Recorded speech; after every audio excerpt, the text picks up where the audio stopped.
transferidos para outra coisa, se fechou o café. E ao se fechar o café, se fechou uma instância. Eu estou mencionando isso porque isso é uma questão importante aqui. Se fechou um lugar em que as pessoas conversavam. E substituiu-se aquilo por uma máquina. Gratuito. Tinha puseram 3 máquinas de café, sabe? Se põe, para pôr, mas era gratuito. Você pegava a moeda na tesouraria e botava lá. Isso durante os primeiros 2 meses. Agora custa R$2. Eu estou brincando. Eles destruíram, certo, um espaço de conversa, de discussão, de divergência, etc. Tá certo? Substituíram por uma máquina gratuita, tá certo? E agora custa mais caro se você for tomar café no centro da cidade. É típico vendedor de droga. Então a gente sofre com isso, né? A gente sofre com isso também em coisas mais gerais. Essa dificuldade que eu estou mencionando para vocês, quer dizer, Congresso não manda, CONAD não manda, etc., e não manda mesmo. Agora, isso exige por parte da direção, e daí quando eu estou falando de direção, eu não estou falando da diretoria, eu estou falando do Congresso e do CONAD, porque esses são os reais dirigentes do movimento, são as deliberações de Congresso e as deliberações de CONAD que dirigem o movimento, não é a diretoria. A diretoria vai lá, puxa o samba, às vezes ganha as propostas, às vezes perde. A direção mesmo é o Congresso e os CONADs. E, na minha opinião, nós não temos muita alternativa do ponto de vista político se a gente quiser manter aquela perspectiva de construção de base. Então, o que pode parecer um defeito é, na realidade, quando se manifesta quando se é construído de forma responsável, argumentada, embasada a nossa força. É daí que vem a nossa força. É interessante isso, né? Que frequentemente são das nossas fraquezas que vêm as nossas forças, ou das nossas dificuldades que vêm as nossas forças. São uma coisa comum, é comum do ponto de vista pessoal, é comum do ponto de vista social e é comum do ponto de vista político. Nessa estrutura tem exercício de dominação. A estrutura foi montada para evitar isso. Agora, não há estrutura. Bom, eu estou chovendo uma olhada aqui, tentando ensinar o Pai Nosso para quem está cansado de saber isso. Não existe estrutura formal que não degringole se a gente não ficar vigilante. Você faz a estrutura formal legal mesmo, né? Você pode fazer uma estrutura formal legal que seja apropriada do ponto de vista de ser uma república democrática, controlada pela vontade popular, nas suas diretrizes fundamentais, e ser apropriada por tirano. Pode, a gente já viu isso acontecer. Então não existe estrutura formal que seja garantida sem a vigilância. Agora, a estrutura formal foi montada para que não possa haver dominação por parte de quem está exercendo o poder, né?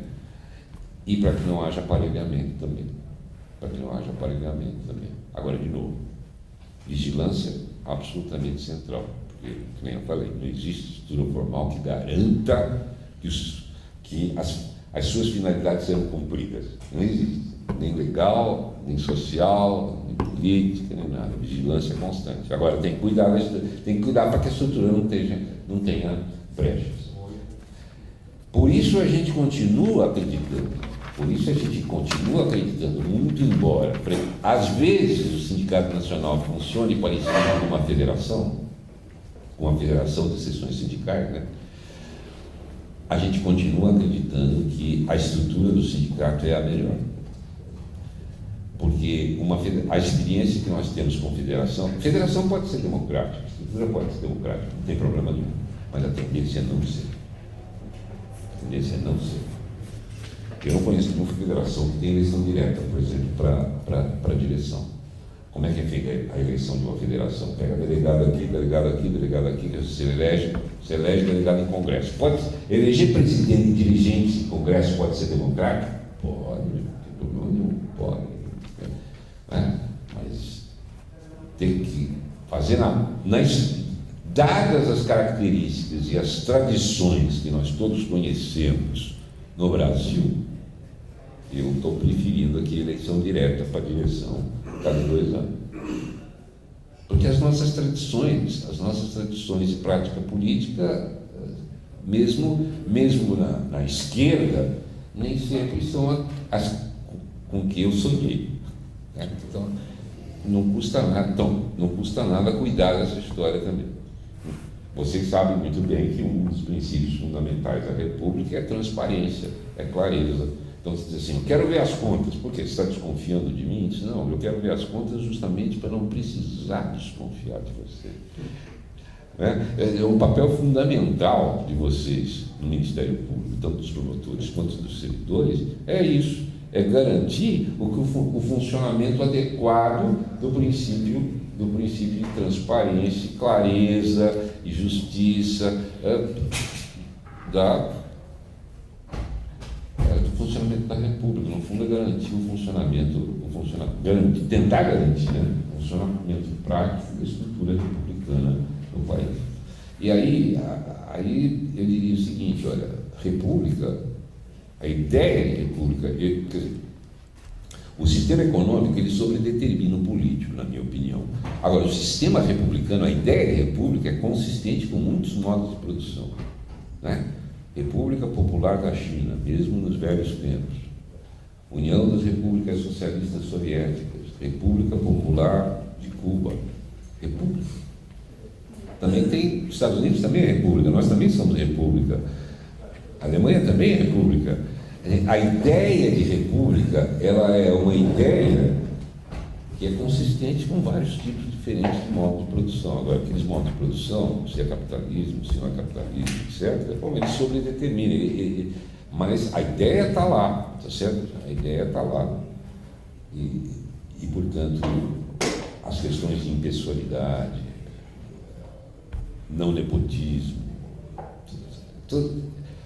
isso também a gente precisa cuidar na estrutura sindical. Isso também a gente precisa cuidar na estrutura sindical. E daí quando eu estou falando nós, eu estou me incluindo junto com vocês, se vocês me permitirem, temos uma diferença importantíssima com os nossos companheiros de trabalho na indústria. Quer dizer, sair de 8 horas de barriga na prensa para dirigente sindical, existe um esforço, claro, para não voltar para 8 horas de barriga na prensa. Agora, eu deixo de ser dirigente do Antissindicato Nacional, eu fui dirigente. Passei 3 anos, não fui dirigente de sindicato nenhum, nem de estrutura sindical nenhum. Voltei para a sala de aula. Vou lá dar minhas aulas, tenho estudantes de doutorado, tenho estudantes de mestrado, curso de pós-graduação, curso de graduação, voltei para dar aula. Vou viajar, trabalho na Universidade de Paris, 2 meses por ano, todo ano. Vida normal. Vida normal. O mesmo acontece com vocês. Quer dizer, a necessidade de não voltar para a barriga da prensa é menor entre nós, tá certo, do que é os companheiros. Com isso eu não estou querendo dizer que falta ética, democracia, não estou querendo dizer nada disso. Estou apontando que tem certas diferenças aí que são importantes a gente levar em consideração do ponto de vista político. Então, o problema é o seguinte, então vamos para a carreira política. Quero ser deputado federal, quero ser deputado estadual, quero ser vereador, né? Eu nunca me candidatei a deputado estadual, nunca me candidatei a deputado federal, não é o meu, não estou afim disso, estou afim de trabalhar aqui para organizar a turma para reagir contra a dominação ao qual a população brasileira tem sido submetida há muito tempo, né? Há muito tempo, e fazer teorema. Eu sou matemático, e trabalhar com os estudantes, visitar, discutir com os colegas, essa é a vida, né? E a vida pessoal, evidentemente, e acabou, tá bom, não quero ser deputado, nem nada disso. E agora, o problema é o seguinte, eu também não preciso fazer isso, né? Eu também não preciso fazer isso, né? Eu não preciso dizer, a minha carreira tem que ir para lá, porque voltar lá vai ser complicado. Então, acho que isso facilita, tá certo? Isso facilita lidar com certas coisas. Não vou terminar dizendo o seguinte: não vou precisar dizer para vocês que controles democráticos sobre a estrutura, qualquer que seja que vocês decidam coletivamente instaurar, é absolutamente fundamental. Absolutamente fundamental. Controles democráticos, de maneiras claras, transparentes de fazer esse controle. Né? Fazer esse controle. Prestação de contas, e de novo, se eu tivesse um na frente de outra, coletivo, eu não precisaria deixar isso mais claro. Para vocês não preciso. Isso é o seguinte: fazer isso significa não precisar desconfiar de ninguém. É isso. Se você é transparente, então não tem nada a ver com desconfiança, tem a ver com o contrário da desconfiança. Ser transparente significa que eu não preciso desconfiar de ninguém. Posso gastar meu tempo com coisas importantes, que é discutir política, defesa dos direitos sociais, educação, a saúde, justiça, acesso ao saber, acesso à produção do saber, acesso à cultura. Tudo isso é direito social inalienável do povo brasileiro na visão do movimento dos professores, dos docentes. Muito obrigado. Estou à disposição de vocês para perguntas.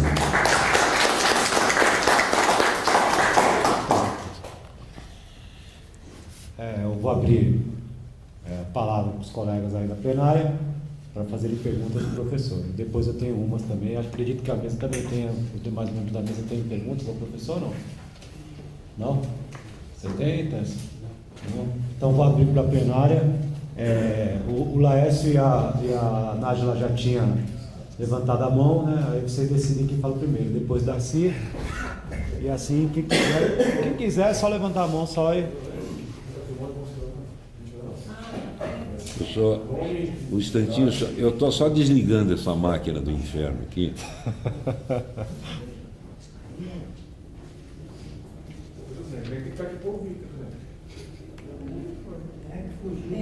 Meu nome é Nájila, professora, e eu gostei muito da sua palestra de Brasília para cá.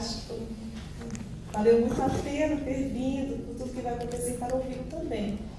Eu, atualmente, sou presidente de uma associação de servidores e eu trabalho com a STJ e sou do Poder Judiciário. Eu gostaria de fazer duas perguntas, né? A primeira é que sobre um desafio que os sindicatos têm, que as representações de classe têm, que eu tenho certeza que lá no antes também tem, que é como trazer os servidores para a luta, como mobilizar e como, principalmente, criar novas lideranças, né? Precisamos trazer e constituir novas lideranças para fazer a luta. E é uma dificuldade grande no Ministério Público, no Poder Judiciário também ter essas novas lideranças. E aí essa pergunta, ela desencadeia outra, como o senhor falou, ter bastante cuidado com o aparelhamento. Então, no Ministério Público, essa ainda não é uma realidade. Mas, por exemplo, no Poder Judiciário, a maioria dos nossos sindicatos, a maioria mesmo, está aparelhada, partidos políticos. Então, as pessoas que são militantes dos partidos políticos são as pessoas mais interessadas. Né? Isso é algo até, uma coisa leva a outra, são interessados no sindicato. E são esses os que militam, pelo menos no Poder Judiciário. Então, como essas pessoas podem militar, já que é delas, e como não aparelhar, seria esse desafio.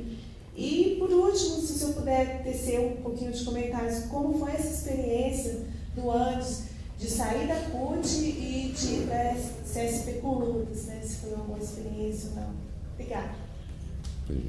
Antes de só responder, professor, quero corrigir um equívoco meu aqui no início da abertura dos trabalhos e falar que está presente aqui a Nájila, que é presidente da Associação Nacional dos Analistas e Técnicos do Ministério Público da União e do Poder Judiciário da União. Tem diretores aqui da ASMPF, que é a Associação dos Servidores Públicos do Ministério Público Federal, que é o Laércio, meu colega Laércio, companheiro Laércio, companheira Julieta e o presidente Marcos Ronaldo.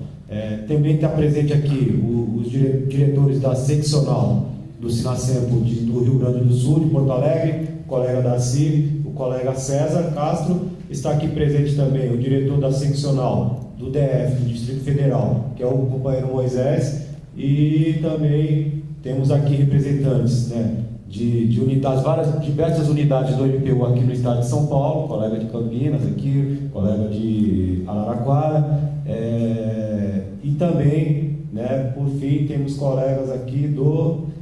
Quem mais? Acho que eu não esqueci de ninguém não. De Salvador também, tem colegas da seção do sindical de Salvador, que não está ativa, infelizmente não está ativa, né, durante esse ano, quem sabe até o final do ano ficará ativa, mas ele está aqui representando, que é o colega Marcos Lisboa. Muito bem, Nájila. Olha só, a questão de organização e mobilização é uma questão complexa nos dias de hoje, assim como está ligado a essa história de Novas Videiras. Todo mundo tem essas dificuldades, todo mundo.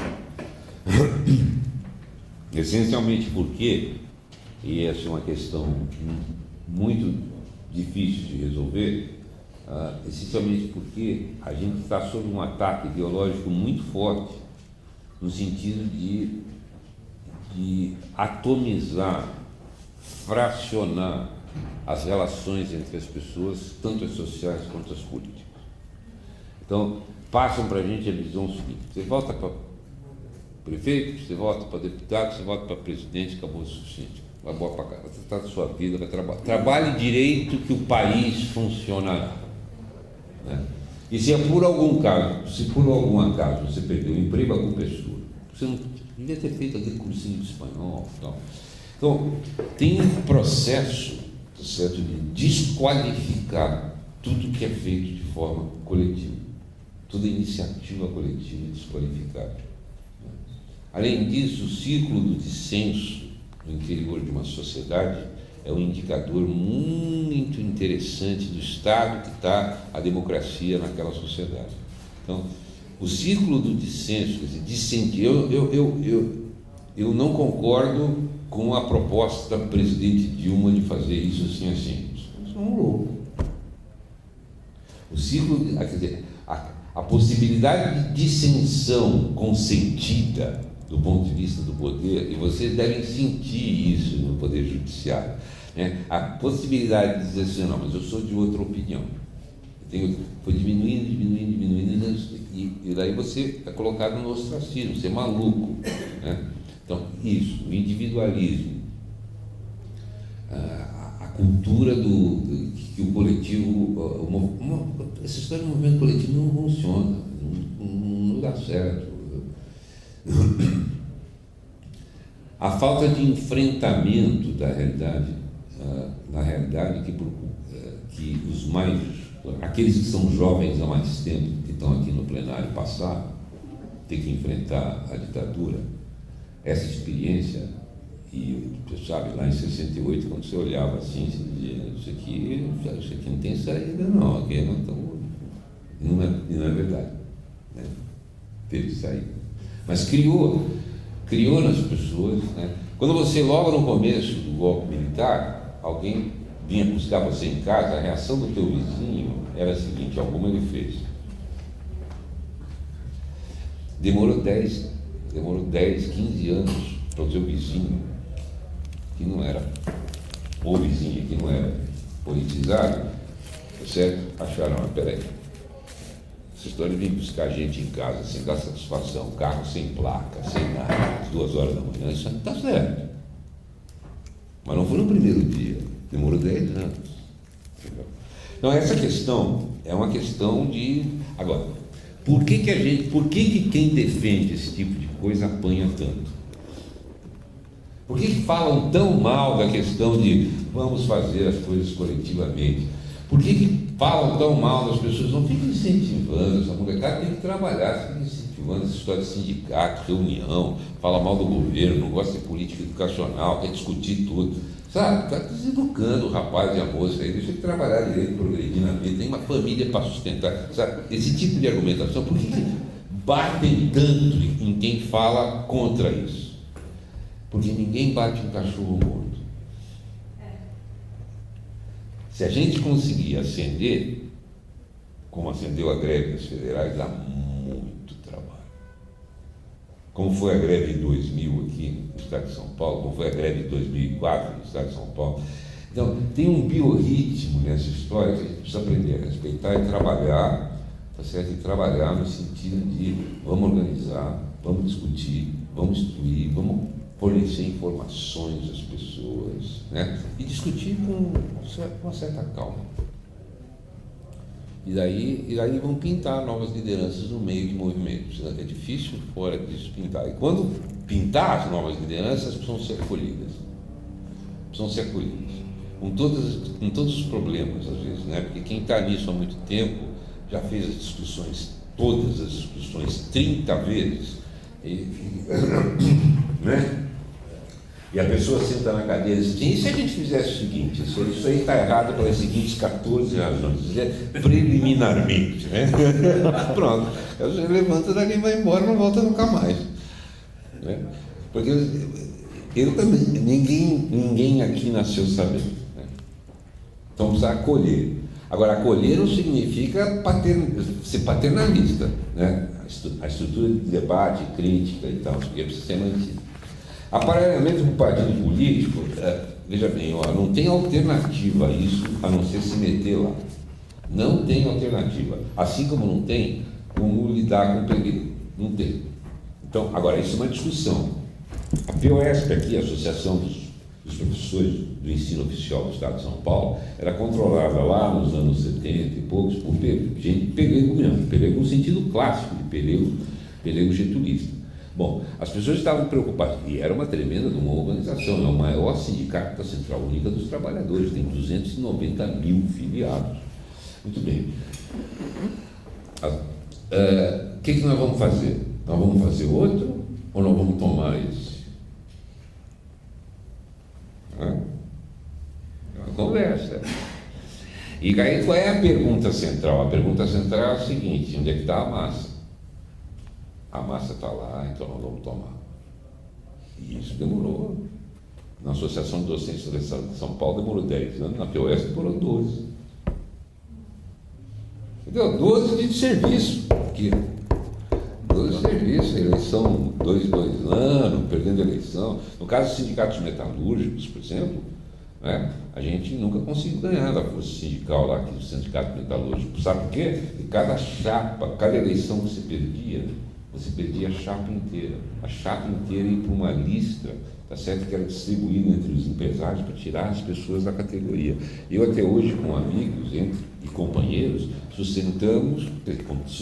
contribuímos para oficinas em Osasco, em Guarulhos, etc., para poder manter aqueles companheiros na categoria dos metalúrgicos. Entendeu? Isso faz... A briga não é fácil, a briga é meio selvagem. Então, o aparelhamento do partido político, ele tem que ser feito. O único jeito de lidar com isso é o seguinte: é decidir, bom, nós vamos ter outra prática, nós vamos discutir, ou seja, ocupar o espaço. Né? Ocupar o espaço. Maquiavel dizia: se você quiser fazer da política uma coisa suja, evite que homens de bem participem dela. Então, entendeu? E o pior com essa história do aparelhamento, o pior, eu acho, com essa história do aparelhamento é assim, é que os companheiros não acham que eles estão fazendo isso. Eventualmente, os companheiros e companheiras não acham que eles estão fazendo isso. E aí a gente precisa tomar cuidado com essa história. Precisa tomar cuidado. Por quê? Porque partido político é uma instância absolutamente legítima na sociedade. E partido político ter proposta para a direção de sindicato é uma coisa absolutamente legítima também. Aparelhamento é outra coisa. Aparelhamento é o seguinte: desses 10% aqui do orçamento, 5% vai para o meu partido. Eu pago atividade partidária com dinheiro do sindicato. Ou seja, é corrupção. Isso é outro assunto. E isso aí tem que ser tratado. Tem que ser tratado de forma política e, eventualmente, judicial. Porque é proibido isso aí. Isso aí não, né? É uma associação civil com desvio de finalidade. não preciso contar para vocês o que acontece com o que devia acontecer com isso, tá certo? Desvio de finalidade na associação civil. Não pode ocorrer. O Ministério Público não acontece. Então, pois é, então, agora, precisa tomar cuidado com essa história, porque tem vezes que eu ouço as pessoas dizendo, está aparelhado, não sei o quê. Vamos ver aqui quais são os indícios dessa história. Em relação à saída da CUT, a saída da CUT e a CSP com o Lula, e a entrada na CSP, a permanência do ANTE no CSP, na Central Sindical e Popular, ela ganhou no Congresso, a gente filiou-se, etc., né? Mas ela não é, digamos assim, ela é uma coisa meio assim, 60-40 no interior do ANTE. 60 a favor, meio 40 contra. Né? Não sei como é que vai evoluir isso aí. Depende muito também de como é que a Central vai evoluir, né? E como é que a CSP vai evoluir. Hein? É recente isso? Recente. Já Tudo é recente. Alguma variação, não? Não, pois é. Então, é que as avaliações não convergem tão rápido, porque tem paixões envolvidas ali e tal, né? E agora, a saída da CUT foi o seguinte, a Central, infelizmente, eu estava lá no Congresso de Fundação da Central, lá em São Bernardo, sentado num banquinho de madeira, junto com um colega meu da USP lá, o João Zanetic, votando a favor de eleição direta para presidente da República, como pauta de luta da Fundação da Central. E na nossa frente tinha dois, agora é interessante, na nossa frente tinha dois companheiros que eram trabalhadores